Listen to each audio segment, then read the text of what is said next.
Assalamualaikum warahmatullahi wabarakatuh. Alhamdulillah segala puji bagi Allah Subhanahu wa taala yang senantiasa melimpahkan rahmat dan pelindungannya kepada kita semua. Pada kesempatan ini saya akan mempresentasikan materi mengenai akidah dan akhlak yang sangat relevan dengan kondisi saat ini. Presentasi ini saya bagi menjadi 3 bagian utama. Bagian pertama yang membahas latar belakang yang meliputi relevansi, isu terkini, tujuan, dan juga manfaat daripada presentasi ini. Kemudian yang bagian kedua mengulas mengenai pengertian ruang lingkup serta hubungan antara akidah dan akhlak, termasuk juga perbedaan antara moral, etika, dan juga akhlak. Kemudian bagian terakhir adalah penutup yang berisi kesimpulan serta beberapa saran. Sebelumnya perkenalkan, nama saya David Iqbal Maulidin dengan nomor induk mahasiswa 41524110012. Saya dari Fakultas Ilmu Komputer, Program Studi Teknik Informatika. Baik, tanpa berlama-lama, mari kita mulai dengan menjelaskan apa sih yang melatar belakangi dari presentasi ini.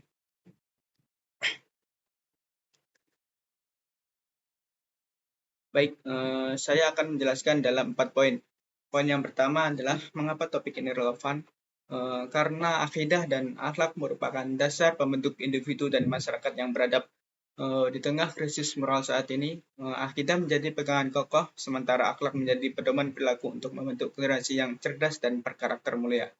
Lalu poin kedua, apa sih masalah atau krisis moral terkini? Baik, sebelum saya jelaskan, saya akan putarkan video beberapa hari yang lalu viral di media sosial. Yo, Oh, sampean kepingin turun di kuburan tanah. iya. Lah terus sampean lapa kok ndek kene? Loh, sekolah. Lho, jare kepingin di Sentono di kuburan. Ya ayo nih sentono gua aku. Jangan bantal aku.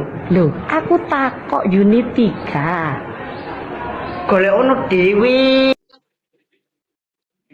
Nah, seperti yang terlihat di video barusan, seorang murid yang berani melawan gurunya hanya karena ditanya tentang tugas. Dalam perspektif Islam, menurut saya hal ini melanggar akhlak yang mulia, karena guru adalah sosok yang wajib dihormati setelah orang tua. Dan juga ajaran Islam menekankan pentingnya sikap santun, sabar, dan menghormati orang yang berperan sebagai pendidik. Fenomena ini mencerminkan krisis moral akibat kurangnya pendidikan, akidah, dan akhlak, pengaruh media sosial, dan juga minimnya komunikasi antara guru, siswa, serta orang tua. Lalu poin ketiga adalah tujuan daripada presentasi ini. Tujuan dari presentasi ini ada 2. Yang pertama adalah menanamkan kembali pentingnya akidah dan akhlak dalam kehidupan sehari-hari. Tidak hanya bagi siswa dan guru, tetapi juga untuk masyarakat umum. Kemudian yang kedua adalah untuk mengurangi krisis moral di lingkungan sosial, yaitu dengan cara menjadikan akidah dan akhlak mulia sebagai pedoman utama dalam berperilaku. Kemudian yang terakhir, apa sih manfaat dibuatnya presentasi ini? Manfaat dari dibuatnya presentasi ini ada 2. Yang pertama adalah untuk memberikan panduan moral relevan bagi kelompok masyarakat yang tidak terbatas pada siswa atau lingkungan sekolah saja. Kemudian yang kedua adalah mendorong terbentuknya budaya positif yang memprioritaskan adab, sopan santun, dan penghormatan terhadap sesama, baik di lingkungan pendidikan, keluarga, maupun masyarakat luas. Nah, dengan memahami latar belakang presentasi ini, kita bisa lanjut membahas akidah sebagai landasan utama pembentukan akhlak dan perilaku.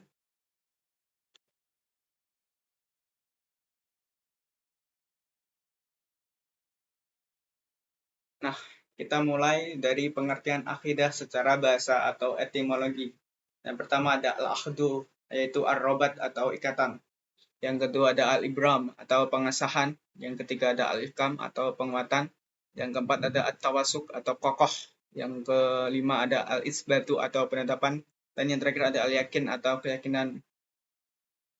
Sedangkan pengertian akidah secara istilah adalah perkara wajib dibenarkan oleh hati dan jiwa menjadi tentram karenanya, sehingga menjadi suatu kenyataan yang teguh dan kokoh. Nah, dari 2 pengertian tadi dapat kita simpulkan bahwa akidah dan akhlak adalah keyakinan yang kokoh dan kuat dalam hati tentang Allah Subhanahu wa taala, para malaikat, kitab, rasul-rasul, hari akhir, dan takdir tanpa disertai keraguan sedikit pun. Kita ulangi, akidah adalah keyakinan yang kokoh dan kuat dalam hati tentang Allah Subhanahu wa taala, para malaikat, kitab-kitab, rasul-rasul, hari akhir, dan takdir tanpa disertai keraguan sedikit pun. Lalu apa sih pentingnya akidah? Akidah memiliki peranan penting dalam mendidik seseorang. Ruang lingkup akidah yang dapat membentuk akhlak mulia akan mengantarkan manusia Indonesia sebagai manusia yang mumpuni dalam segala aspek kehidupan. Kemudian apa saja ruang lingkup akidah? Nah, ruang lingkup akidah dibagi menjadi 4. Yang pertama yaitu ilahiyat, yaitu pembahasan segala sesuatu tentang Allah Subhanahu wa taala yang meliputi zat, sifat maupun nama-nama Allah. Kemudian yang kedua adalah nubuwat. Nubuwat adalah pembahasan tentang nabi dan rasul, kitab-kitab Allah, mukjizat dan lain sebagainya. Kemudian yang ketiga yaitu pembahasan mengenai ruhaniyat. Ruhaniyat adalah pembahasan mengenai alam metafisik seperti malaikat, jin, roh, dan sebagainya. Kemudian yang terakhir adalah sam'iyat.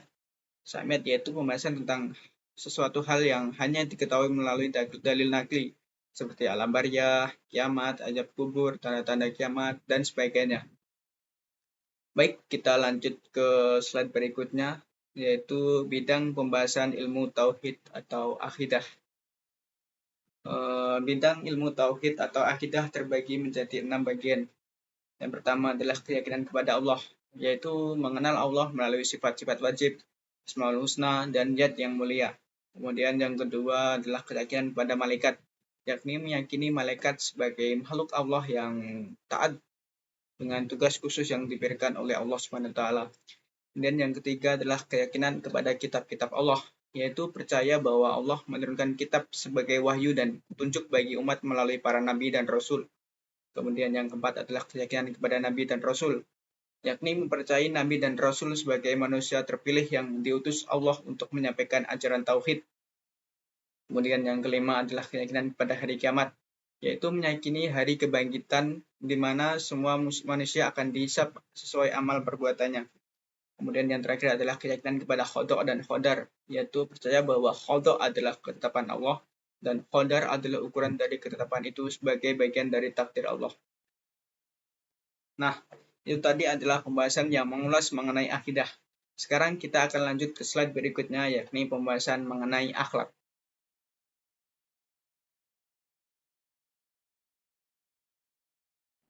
Apa itu akhlak?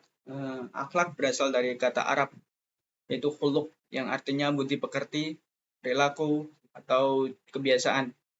Akhlak itu nggak cuma terlihat dari apa yang kita lakukan, tetapi juga dari apa yang di dalam hati kita. Jadi akhlak itu meliputi aspek lahiriah dan batiniah kita. Selain itu, akhlak juga berkaitan dengan hubungan kita dengan Allah atau Sang Khalik dan dengan sesama makhluk hidup yang diciptakannya. Lalu, apa yang menjadi indikator sebuah akhlak? Suatu perbuatan bisa disebut akhlak kalau mempunyai 2 syarat. Syarat yang pertama adalah dilakukan secara terus-menerus sampai menjadi kebiasaan. Yang kedua, tindakan itu muncul secara spontan tanpa perlu tanpa mikir yang lama. Jadi, akhlak itu bukan cuma sekedar perbuatan, tapi sudah menjadi bagian dari diri kita. Lalu, kenapa akhlak itu penting? Akhlak itu penting karena jadi dasar perilaku kita. Maksudnya perilaku kita yang baik atau buruk itu tergantung dari akhlak kita. Akhlak juga menjaga hubungan kita dengan orang lain dan dengan Allah tetap harmonis. Dengan akhlak yang baik, kita bisa menjaga kepribadian kita tetap positif dan mencapai tujuan hidup yang lebih mulia. Kita lanjut ke slide berikutnya, yaitu pembahasan mengenai ruang lingkup akhlak. Ruang lingkup akhlak terbagi menjadi 3 bagian utama. Yang pertama adalah akhlak kepada Allah. Akhlak kepada Allah berarti kita melaksanakan perintahnya dengan penuh ketundukan. Seorang muslim yang berakhlak kepada Allah selalu taat, tidak menolak perintahnya, dan berzikir tidak hanya dengan lisan, tetapi juga melalui sikap dan perilaku dalam kehidupan sehari-hari. Lalu yang kedua adalah akhlak kepada manusia. Akhlak kepada manusia terbagi menjadi 2. Yang pertama adalah akhlak terhadap diri sendiri yang meliputi sabar. Sabar adalah pengendalian diri dalam ketaatan, menjauhi larangan, dan dalam menghadapi sebuah musibah. Kemudian yang kedua ada syukur. Syukur berarti menunjukkan rasa terima kasih atas nikmat Allah melalui ucapan dan perbuatan. Kemudian yang ketiga ada tawaduk. Tawaduk berarti menunjukkan sikap rendah hati dan menghargai terhadap orang lain. Kemudian yang kedua adalah akhlak terhadap sama manusia yang meliputi pertama adalah husnudzon. Husnudzon yakni selalu berprasangka baik terhadap orang lain. Kemudian ada tawaduk. Tawaduk di sini berarti rendah hati dalam sebuah pergaulan. Kemudian ada tasamuh. Tasamuh berarti perilaku saling menghormati baik secara umat Islam maupun yang berbeda agama.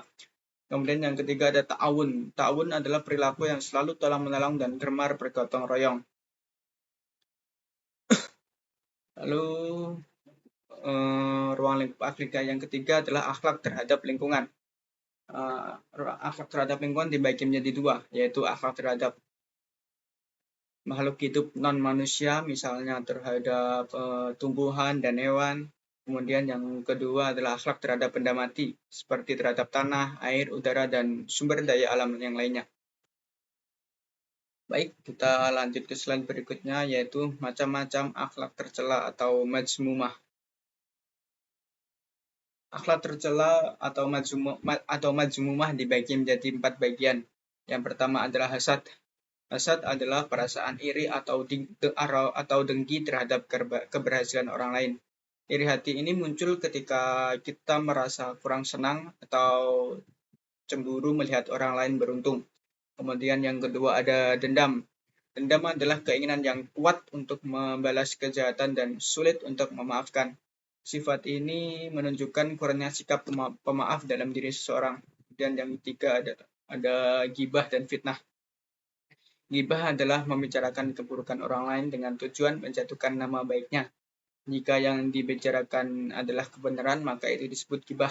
Jika salah, itu akan menjadi fitnah. Kemudian yang terakhir adalah namimah atau adu domba. Namimah adalah tindakan menceritakan sikap atau perbuatan seseorang yang belum tentu benar kepada orang lain, dengan tujuan untuk menimbulkan perselisihan atau perpecahan. Nah, itu tadi adalah pembahasan mengenai segala sesuatu tentang akhlak. Sekarang kita lanjut ke slide berikutnya, yaitu pembahasan mengenai moral dan etika, serta apa sih perbedaannya dengan akhlak.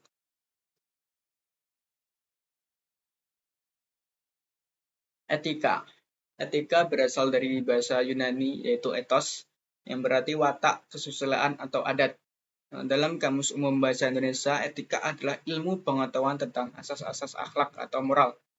Sedangkan moral sendiri berasal dari bahasa Latin, yaitu mors, yang merupakan bentuk jamak dari kata mos, yang berarti adalah kebiasaan. Moral adalah penentuan baik atau buruk terhadap perbuatan dan kelakuan.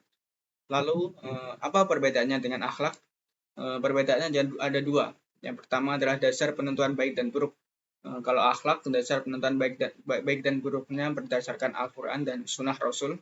Sedangkan moral dan etika berdasarkan adat istiadat atau kesepakatan dalam masyarakat. Kemudian yang kedua adalah sifat standar nilai. Kalau akhlak bersifat universal dan abadi, dapat diterima oleh semua umat manusia di segala waktu dan tempat. Sedangkan moral dan etika bersifat lokal dan temporal, berlaku hanya di tempat tertentu dan sifatnya hanya sementara. Saya rasa penjelasannya sudah cukup jelas. Mari kita ke slide berikutnya. Baik, dari latar belakang dan pembahasan sebelumnya, dapat disimpulkan bahwa di tengah era globalisasi, krisis moral menjadi tantangan besar bagi masyarakat, terutama generasi muda. Fenomena seperti hilangnya rasa hormat terhadap guru, mencerminkan degradasi nilai akhlak akibat minimnya pendidikan karakter. Pengaruh negatif dari media sosial dan kurangnya komunikasi yang efektif antara guru, siswa, dan orang tua menunjukkan perlunya pendekatan yang lebih serius dalam menanamkan pendidikan akidah dan akhlak yang mulia. Akidah dan akhlak merupakan fondasi penting dalam membentuk individu dan masyarakat yang beradab. Akidah memberikan keyakinan kokoh sebagai pegangan hidup, sedangkan akhlak menjadi pedoman perilaku dalam interaksi sosial. Penanaman nilai-nilai ini tidak hanya relevan untuk mengatasi krisis moral, tetapi juga untuk membangun generasi yang unggul secara intelektual dan bermoral tinggi. Untuk saran yang bisa diterapkan adalah yang pertama, pendidikan akhlak harus diintegrasikan secara efektif dalam kurikulum pendidikan formal maupun non-formal, agar generasi muda dapat memahami pentingnya nilai-nilai moral. Kemudian yang kedua adalah Orang tua, guru, dan masyarakat perlu bekerja sama menciptakan lingkungan yang mendukung pembentukan akhlak mulia dengan mengedepankan komunikasi yang baik dan memberi teladan positif. Kemudian yang ketiga adalah pemanfaatan media sosial harus diarahkan pada hal-hal yang edukatif dan membangun, sehingga pengaruh negatif dapat diminimalkan. Kemudian yang terakhir adalah setiap individu diharapkan menjadi akidah dan akhlak sebagai prinsip utama dalam kehidupan, baik dalam lingkungan keluarga, sekolah, maupun masyarakat. Baik, demikianlah presentasi yang dapat saya sampaikan tentang akidah dan akhlak. Semoga kita semua bisa mengambil pelajaran dan menerapkan nilai ini dalam kehidupan sehari-hari. Mohon maaf jika ada kekurangan dan kelebihan. Saya akhiri. Wabillahi taufiq wal hidayah. Wassalamualaikum warahmatullahi wabarakatuh.